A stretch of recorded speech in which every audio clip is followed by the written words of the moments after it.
Jó napot kívánok! Megkérdeztük az átlag magyar polgárt, mi jut eszébe arról a szóról, hogy bankrablás. Zűrös hátterű emberek, illetve anyagi megfontolásból próbálják jobbá tenni az életüket. Hát a bankrablásra nekem arról jut eszembe, hogy nagyon kényelmetlen dolog, mert abban a mi pénzünk is benne van, amit elvisznek, és ha a bank esetleg nem is jár rosszul, de én egész biztosan. Bankrablás. Hát a mai világunkban egy igen gyakori eset. Hát igazából nekem rögtön erről a viszkis rabló jut eszembe. Sajnos a mai világon már csak minden előfordul. Én tőlem eléggé távol állnak az ilyen dolgok, becsületes állampolgárként próbálom élni mindennapjaimat. Budacash, Questor, most elég sok minden. Bankok így is becsődölnek, nem kell külön bankrabló. Az előbb látottakból kiderül, hogy a lakosság azt hiszi, a bankrablás valójában annyiból áll, hogy a betörő bemegy a bankba, fölfeszíti a trezort, ellopja az ott található értékeket. Esetünkben pont fordított a helyzet. Május 7-i tüntetésünk után Lázár János szóvá tette, hogy ne a kormányt hibáztassuk a kialakult helyzet miatt, menjünk a bankokhoz és tőlük kérdezősködjünk. Mi megtettük. Nézzük!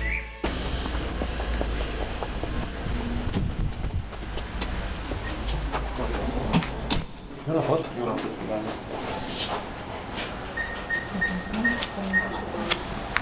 A hitelnek kapcsolatos, igen, a forintosítás. Sorszentlévét. Valahol. Szépen kapcsolatban!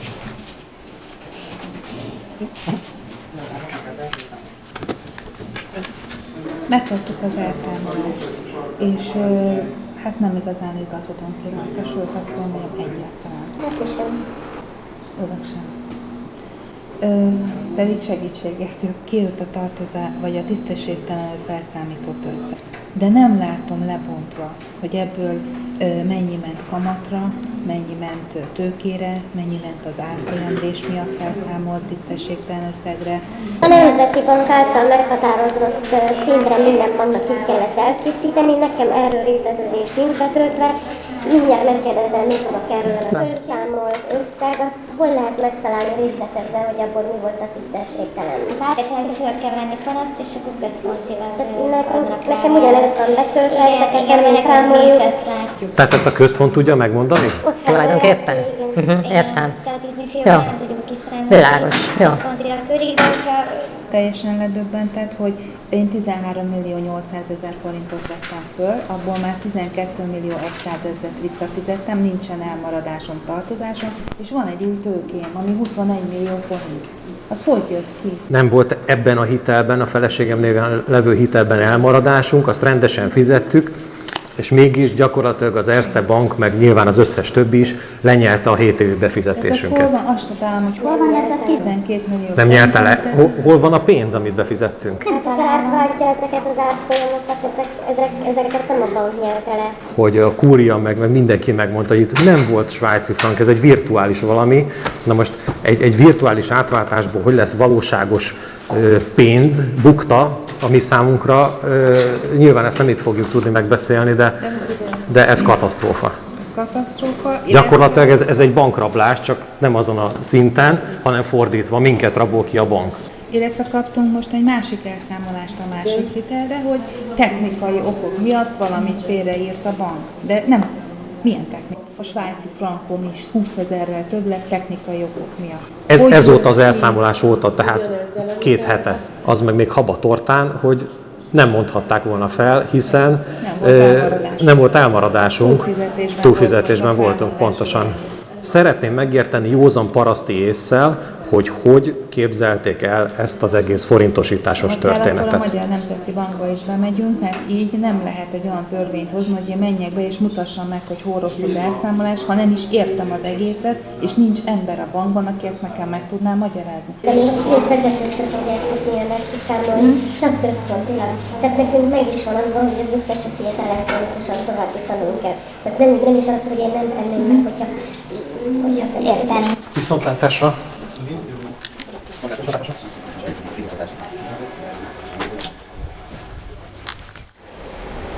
A helyi bankfiókban nem tudtak segítséget adni a részletes elszámolás értelmezésével kapcsolatban, ezért meglátogatjuk az Erste Bank központját, hát ha itt nagyobb sikerrel járunk. Szép jó napot!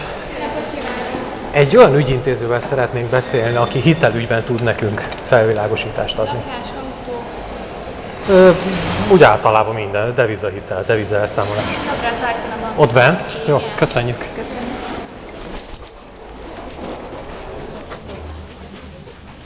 Jó napot kívánok! Egy olyan ügyintézővel szeretnénk beszélni, aki a hitelelszámolása ügyében tud nekünk felvilágosítást adni. Lejárt hitel, vagy futóhitel? Is, mert van nekünk ez is, az is.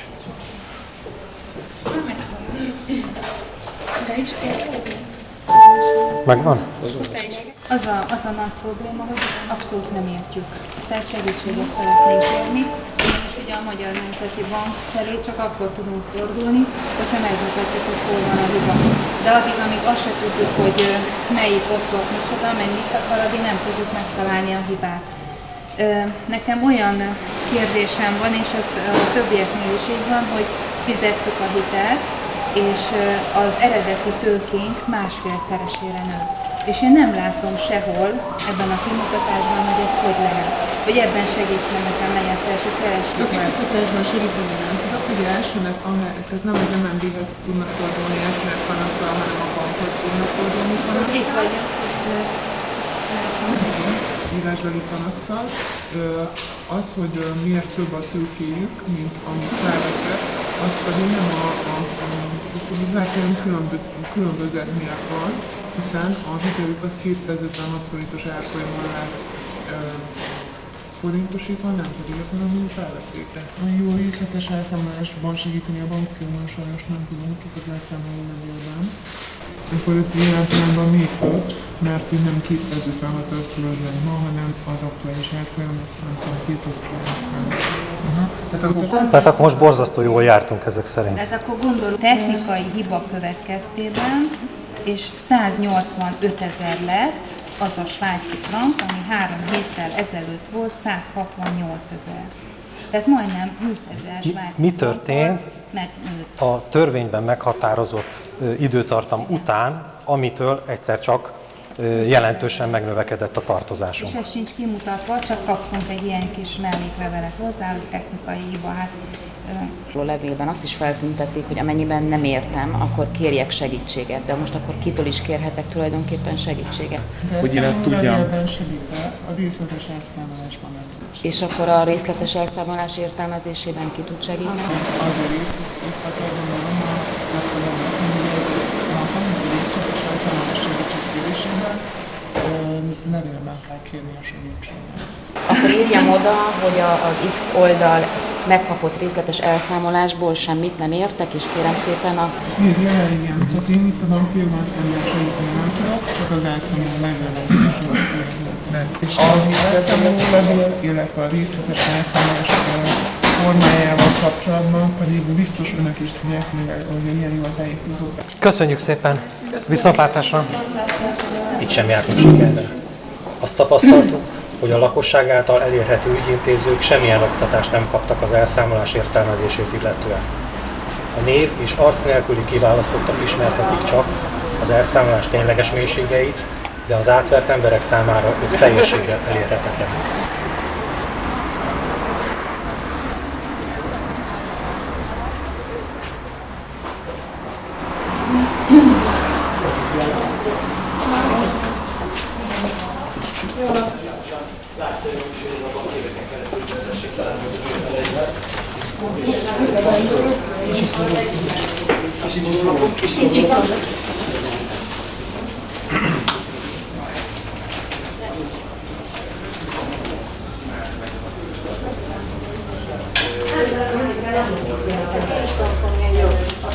Segítséget telefonálnék, nem lopni.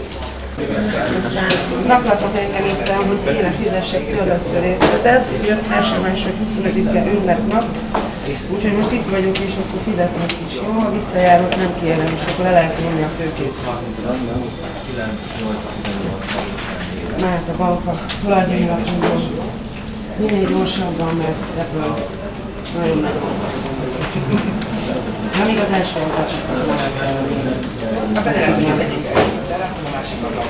bocsánat, de pánikrohamon van, hogy hívottak helyőnek. Akkor néha nekem is. Megértem.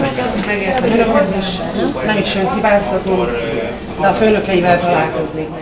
Hogy bírja el az én 13,5 millió versenyes múlatomat azt, hogy kitetszett elmondani, hogy a jogvállalás után is 18,5 millióval tartozok.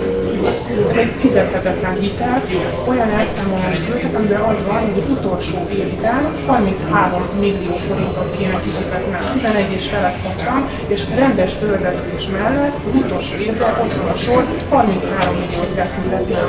Tehát akkor leszek 59 éves, friss és okos nyugdíj előtt álló, hogyan gondolták ezt? Nem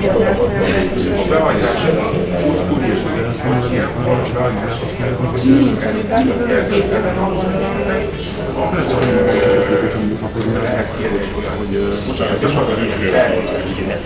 Igen, ők az ismerős valaki nekem segítenek. Tanúként jó, hogyha itt vagyunk, mert ha nincsen tanunk, akkor probléma van. Nem baj, keresztgyerekek vagyunk. Nem is sikertestvérek, hogy férjhez mondjuk az ember, tehát nem fog hasonlítani rá. Önnek is mondom, 58 ezres törlesztő részlettel indultam, és most nagyon számolás ültek, hogy az utolsó évben 33 milliót kell majd befizetnem, miközben 11,5 milliót kaptam. Tehát ez egy 13 milliós lakás. És én 8 éve járok és könyörgöm, hogy ne tessenek tisztességtelen kamatot emelni, ne tessenek kezelési költséget emelni, közben megrokkantam.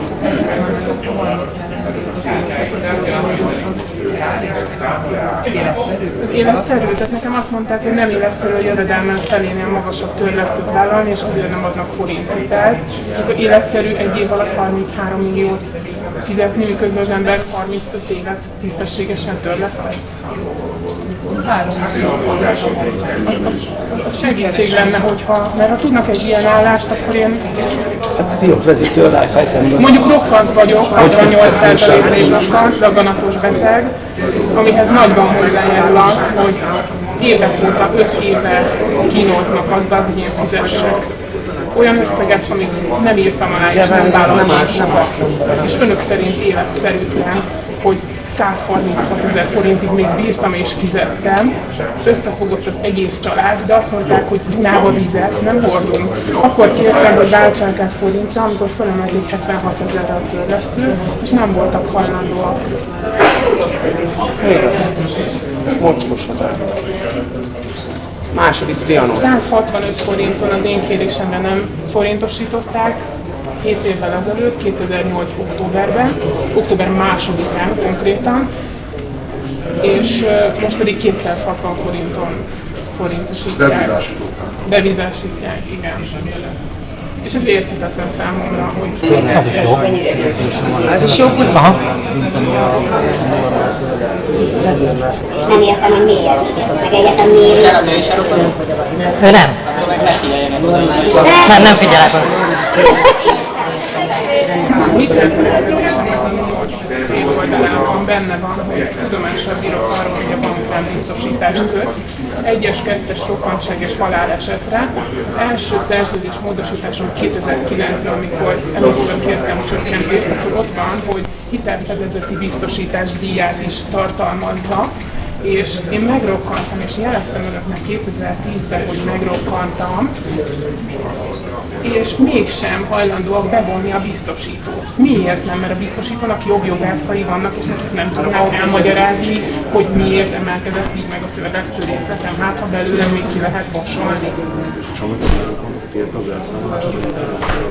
Kértem, hogy ne kértem volna, egy tucat panaszlevelet adtam be, 19-et összesen, nehezményezések kisasszony, hogy én egy ilyen panaszkodós vagyok, azt mondtam. De az, hogy érdemi választ nem kapok. És a biztosító mit mondta erre, hogy... Én nem beszéltem a biztosítóval azon a szerződésemben, hogy a bank köt rá a biztosítást, Tehát önök vannak szerződésben biztosítva. Mi azt tovább is felünk, és akkor ők bírálják el, vagy ennek igen, csak önök erre azt válaszoltak, hogy nincsen biztosítás benne. Most az én szerződésmódosításomban meg benne van, hogy a környezeti biztosítást is tartalmaz, és akkor 2010-re, amikor realizálódik, hogy megtörténik a káresemény, leroppan a nyomorba, mert daganatos betegsége lesz ki, akkor hirtelen eltűnik a biztosítás szerződésről. Megfelelő kezelésért, hogy én és a családom dögöljünk bele. Az állam. Itt is azt mondják, hogy menjünk az államhoz. Érdekes, az állam pedig azt mondja, hogy menjünk a bankhoz. A Lázár azt mondja, hogy Lázár János azt mondja, hogy menjünk a bankhoz. az Erste Bank és önök is azt mondják, hogy menjünk az államhoz. Jövő péntek. Kevesen jönnek mindig, nem? Én értem, azért mindig Egyel többen vagyunk, hogyha jössz te is. Igen, már egyet. Hánykor kezdődik? Kettőkor és 5-kor ülünk le és zárunk utat. 5-6 órakor átsétálunk és lejövünk 2 órára. És ilyeneket tudok mondani, hogy nem adom a házamat, radikális bankellenes csoport, meg ilyeneket, jó? Igen. Szerintem jönni fog ő is egyébként, tehát... Az elszámolásra. Akkor ott direktben lehet beszélgetni mindenkivel. Sokan leszünk, gyere el. És hozzá magaddal még egyet. Az egy fontos szempont. Hogy hozzak valakit még? Hát simán. Papa, mama, gyerekek, férj. Mi nem kukát borogatunk meg ilyenek, hanem meg akarjuk Szép csendesen leülünk. De hát látod, évek óta csináljuk, és mi van? Hát látod, ez van. Hát elmondom magának 2008. február 26-áig az intervenciós sáv plusz-minusz 15%-os. Ezt eltörölte Gyurcsány Ferenc Simon Andrással, és önök például a rájfájdalmas ügyfeleket kiértesítették el, hogy bevezetik a levegő árfolyam sávot. És mostantól korlátanak ott. Tessék, azóta korlátanak. Tényező államokban is van, de ilyen számok, ilyen törlesztő részletek, ilyen fizetni való, vagy ilyen követelések, ez Nem a bankot rabolják ki, hanem minket ügyfeleket. Több 100 000 családról beszélgetünk. Mi ez? Ez a bankrablás. Ez akkor lenne jó, hogy elmondjuk lenne, de nincs mögötte. Ha önök meg tudnák azt mutatni egy pénztárbizonylattal, hogy átváltották azt a svájci frankot, amit elvileg én megkaptam. De önök ezt nem tudják bebizonyítani. Ezért nincs miről beszélni, nincs árfolyam kockázat, nincs árfolyamrés, semmi nincs, semmi. Megkapott forintösszeg van, törlesztett forintösszeg van. Ugyanúgy hoznak olyan szabályokat, ami miatt benne tartanak egy kényszerrel, egy olyan hitelbe, hogy még 8 millió forintot várunk és malmozunk, hogy nőjön, mielőtt átváltják forintra, ez nem jogos és nem lehet jogszerű. Hogy hoznak egy szabályt egy oldalon. Gondolom az önök különbségi körében is van olyan, akinek van hitele, vagy lehet, hogy még önnek is van, de látniuk kell, hát azt előbb de látniuk kell, hogy ez mit fognak használkozni. Lehet, hogy ez magának se lesz munkája, mert ez az országhoz felső. Elszámolásaink megértéséhez sajnos nem kaptunk segítséget egyik bankban sem. Az ügyintézők nincsenek felkészítve ezekre a kérdésekre. A panaszleveleket már nagyon rutinosan készítik elő viszont. Ezzel az a nagy problémánk, hogy egy panaszlevélben nem tudjuk úgy leírni ezeket a kérdéseket, hiszen ez egy nagy, komplex probléma, és eléggé átláthatatlanok ezek a kimutatások, tehát ezt oda-vissza levelezéssel nem lehet megoldani. Egy dologban viszont az összes bankban egyetértettek az ügyintézők, hogy ők a törvény szerint jártak el, tehát hogyha ez nekünk nagyon nem tetszik, menjünk oda, ahol ezeket a törvényeket alkották. Azt tapasztaljuk, hogy velünk károsultakkal és önökkel is most a kormány és a bankrendszer labdázgat. Pattogtattak minket egymás között, kenik egymásra a felelősséget, pedig mindannyiuknak vaj van a füle mögött. A bankok kezdték ezt a félrevezető reklámjaikkal, majd a jogilag létre sem jött szerződéseikkel, egészen odáig, hogy most írásba adták, hogy tisztességtelenek voltak, vagyis csaltak. Éveken keresztül megtévesztettek minket az árfolyamrés és az egyoldalú kamatemelés tekintetében, megkárosítva ezzel önöket is, mint több millió más embert, 1000 milliárd forint értékben. Vagyis csaltak, és mégis ők diktálhatják a feltételeket. Hát hogy van ez? Mitől függhet ez? A törvényektől? Akkor nézzük meg, kik hozzák a törvényeket. Úgy néz ki, hogy a bankok most visszapasszolták a devizahiteles labdát a kormánynak. Idén február 9-én a miniszterelnök aláírt egy megállapodást az Európai Beruházási és Fejlesztési Bankkal, melyben magyar elismert pénzügyi szakértők szerint benne foglaltatik az, hogy a kormány nem gördít akadályt a bankok elé, hogy az önök bedőlt ingatlanjait kivigyék nemzetközi ingatlanpiacokra. Hallottak önök erről a hírről? Benne volt ez bármelyik híradóban is?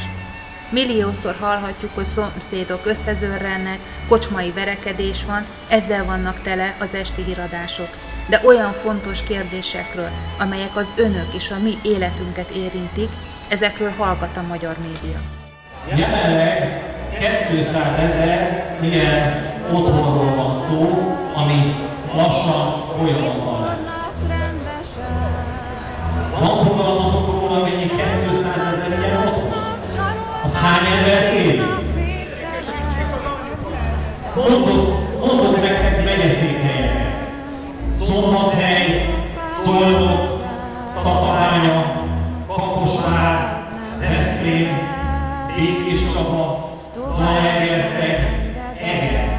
Képzeljétek el, ezeknek a városoknak az összes lakosát egyszer csak fogják, és kipattítják az otthonából, és minden otthon külföldre eladnak. El tudjátok képzelni, hogy ez mit jelent? Ez több mint katasztrófa, ez nem zárulás. Hogy tudta ezt megtenni a kormány? Kérdezem én. Mit csinált az ellenzék amikor a kormány ezt aláírta?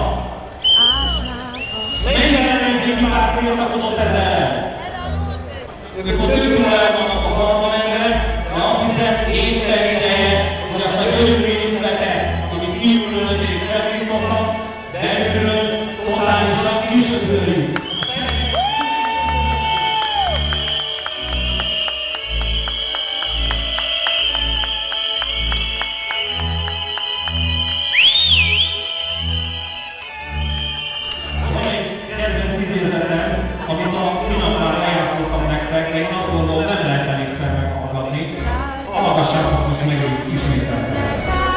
A népnek joga van elkergetnie a kormányt egy demokráciában is, ha az a népakarat ellenében kormányoz, ha az emberek létérdekét veszélyezteti.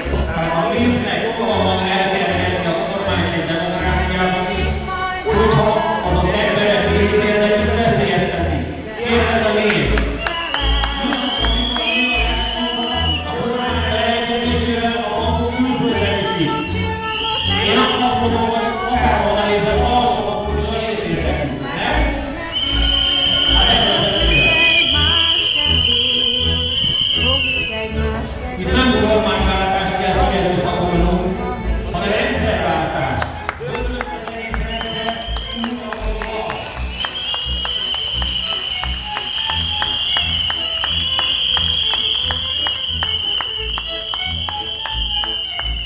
Tisztességtelenül elcsalták, azaz ellopták, ezt ugye a kormány és a bankok beismerték.